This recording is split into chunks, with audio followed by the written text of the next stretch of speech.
আজ পুঞ্জ পুঞ্জ খুশি বয়ে যায়, নবীন প্রবীণ পাঠক কবি সবাইকে ভাষায়। কুঞ্জে আজ পুঞ্জ পুঞ্জ খুশি বয়ে যায়, নবীন প্রবীণ পাঠক কবি সবাইকে ভাষায়।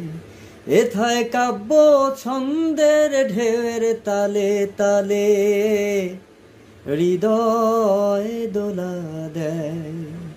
যেথায় আবেগের ঠাঁই হয় মনের কথা বলা যায়, যেথায় আবেগের ঠাঁই হয় মনের কথা বলা যায়। মনের গহীনে লুকানো বিলাপের সুর গায়, কাব্য প্রকাশ করে কবি যেন, কাব্য প্রকাশ করে কবি যেন নবীন রূপে প্রাণ ফিরে পায়।